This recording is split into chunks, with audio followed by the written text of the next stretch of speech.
নমস্কার, বৈচিত্র্যের বৈচিত্র্যময় জগতে আপনাদের স্বাগত জানাই। আজ রবিবাসরীয় দুপুরে আপনারা শুনতে চলেছেন সুচিত্রা ভট্টাচার্যের লেখা মিতিন মাসির গল্প অবলম্বনে সারান্ডায় শয়তানের অন্তিম পর্ব। আজকের গল্পটি আমরা নিয়েছি আনন্দ পাবলিশার্স থেকে প্রকাশিত মিতিন মাসির সমগ্র প্রথম খণ্ড থেকে। তাহলে আর বেশি কথা না বাড়িয়ে শুনে নেওয়া যাক আমাদের আজকের গল্প সারান্ডায় শয়তানের অন্তিম পর্ব।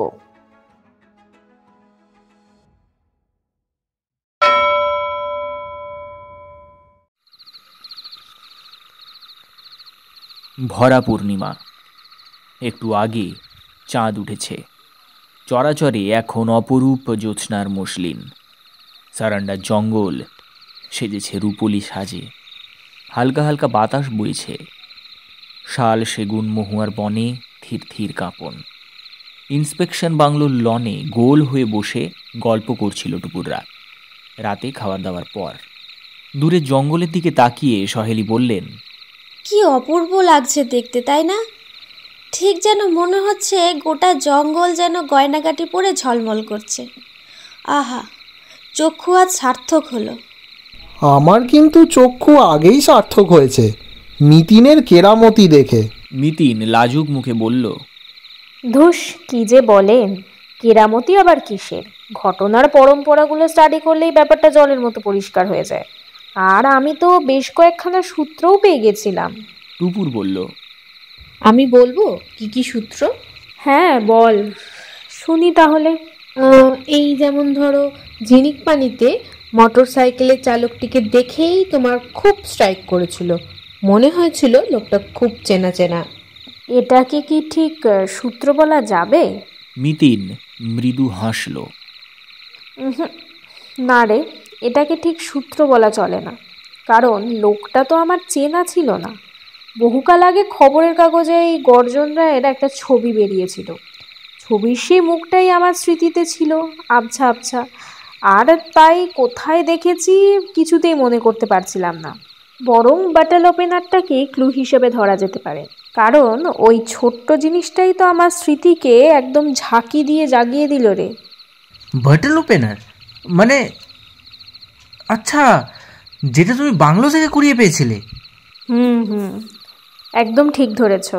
মিতিন ঘাড় নাড়ল। বাটল ওপেনারটার গায়েই তো লেখা ছিল এলিফ্যান্ট ফেস্টিভ্যাল 1992, কেনিয়া। আর ওটা দেখেই তো মনে পড়ে গেল কেনিয়া সেই হস্তি উৎসবের কথা। আর তার পরপরই কেনিয়ার নাকুরুতে গর্জন রায়ের নামের লোকটা ধরা পড়েছিল।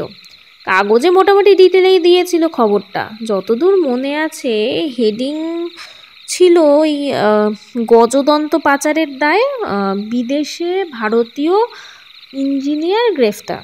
হ্যাঁ, এটাই হবে, কারণ মনে আসার সঙ্গে সঙ্গে ছবিটাও আমার চোখের সামনে ভেসে উঠেছিল। তখন আমার হঠাৎ করে মনে পড়লো যে আরে, এটাই তো সেই লোকটা। হাতি মারতে সারান্ডায় হানা দিয়েছে আন্তর্জাতিক স্তরের ক্রিমিনাল গর্জন রায়। তাও গর্জন রায়ের বর্তমান খবরাখবর জানার জন্য একবার মেঘাতুপুরু গিয়ে ফোন করলাম অনিশ্চয়বাবুকে। উনি আমার কাছে ঘণ্টাখানেক সময় চেয়ে নিলেন বটে, কিন্তু তারপর ইন্টারনেট আর পুলিশের ফাইল ঘেটে একদম কনফার্ম করলেন যে বছর দেড়েক আগে উনি নাকি কেনিয়ার জেল ভেঙে পালিয়েছেন।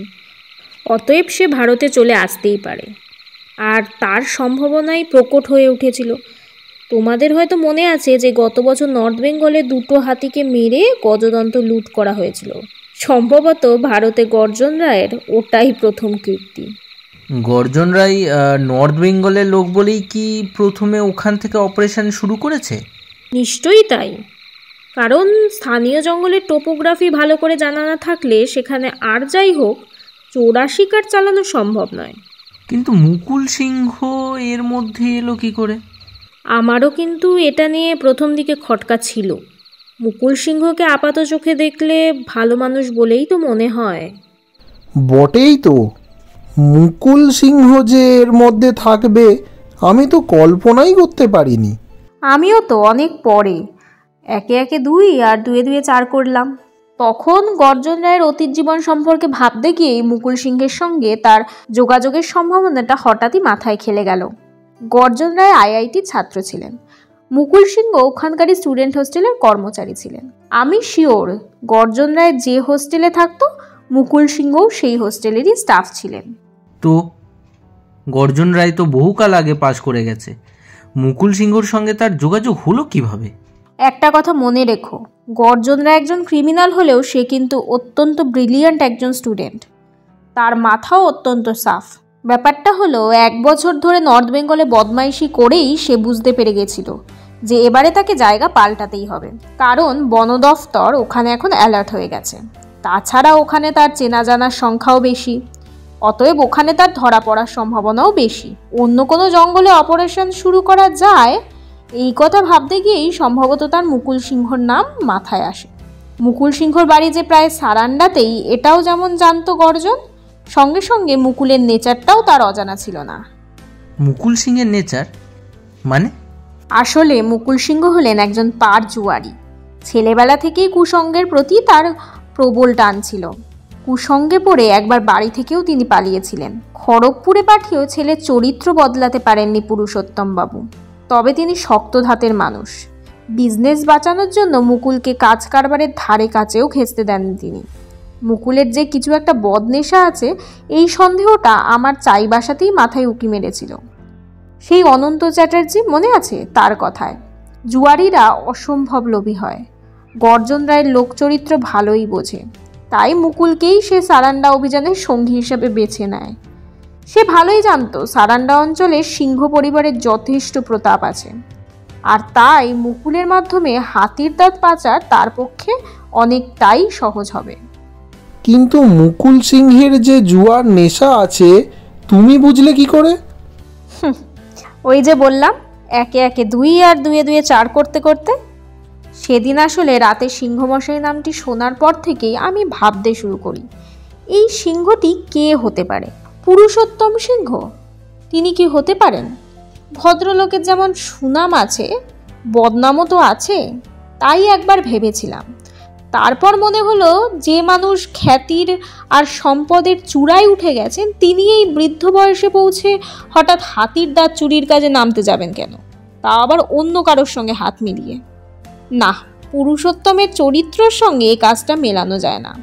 তাহলে দ্বিতীয় সন্দেহ যার দিকে যায় সেই লোক হলেন বিকাশ সিংহ। বিকাশ অত্যন্ত উদ্ধত ধরনের মানুষ, দাম্ভিক, জঙ্গলেও তার নিয়মিত আনাগোনা। তার দিকেই প্রথমে সন্দেহের তীর যাওয়াটাই স্বাভাবিক। বিশেষ করে পাগলা হাতি মারাটাকে সে যখন তেমন অন্যায় বলেই মনে করেন না। পাশাপাশি আর একটা চিন্তাও মনে এলো, বিকাশ তার দাদার তুলনায় জীবনে অনেক বেশি সফল। ব্যর্থ দাদার উপর তার তো কিছুটা করুণাই থাকা উচিত, অথচ তার বদলে আমি লক্ষ্য করলাম দাদার উপর তার যথেষ্ট বিতৃষ্ণা। এমনকি সে দাদার বন্ধু বান্ধবদেরও পছন্দ করে না। এর পিছনে নিশ্চয়ই কোনো কারণ আছে। আগুন ছাড়া তো আর ধোয়া হয় না। বাটাল ওপেনারটা হাতে আসার পর থেকে আইআইটির ব্যাপারটা তো মাথায় ঘুরছিলই।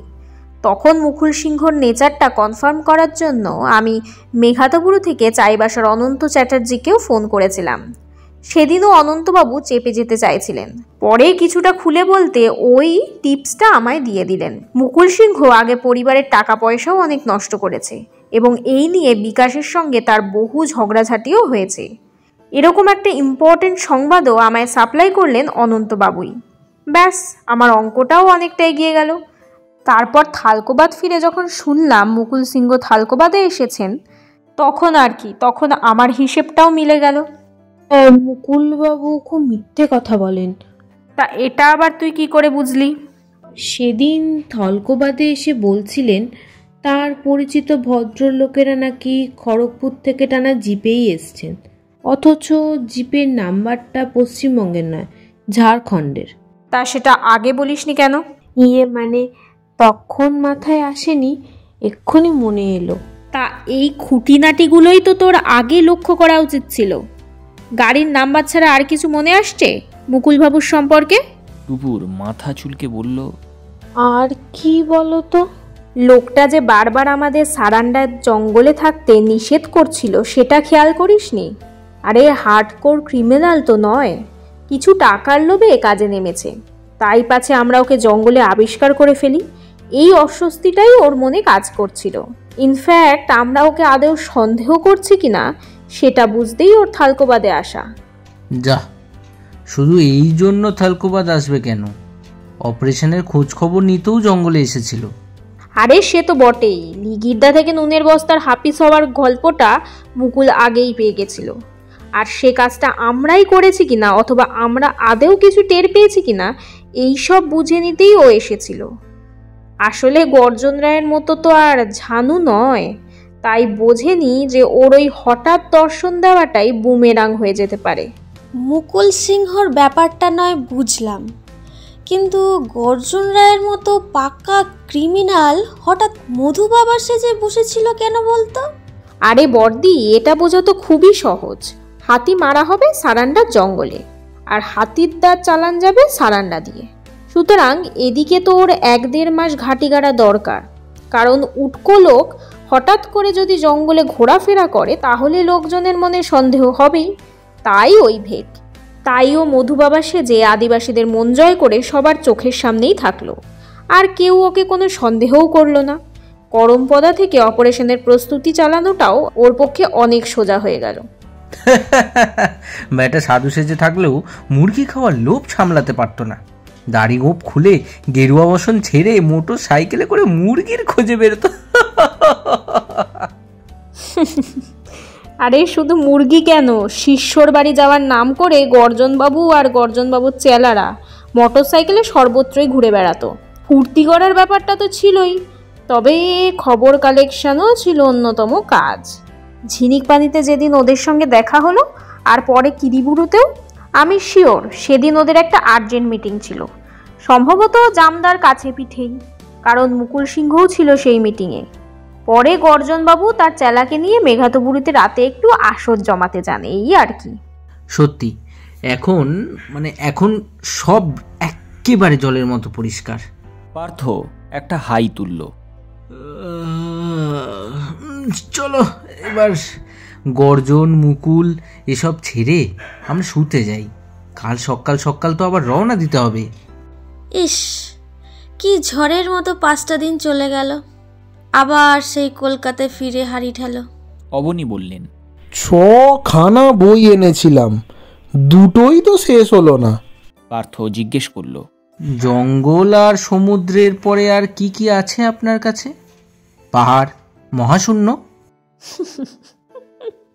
প্রশ্নের ভঙ্গিতে মিতিন সহেলি এসে গুটিপাটি। টুপুর হাসছিল না, কারো কথাও শুনছিল না। তার উদাস চোখ জ্যোৎস্নামাখা জঙ্গলে স্থির। বিষণ্ণ মনে হাতিটার কথা ভাবছিল টুপুর।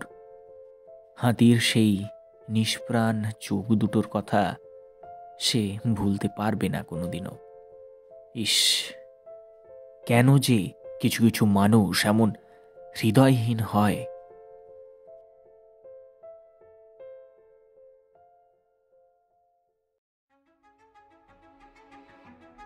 এতক্ষণ আপনারা শুনছিলেন সুচিত্রা ভট্টাচার্যের লেখা মিতিন মাসির গল্প অবলম্বনে সারান্ডায় শয়তানের অন্তিম পর্ব।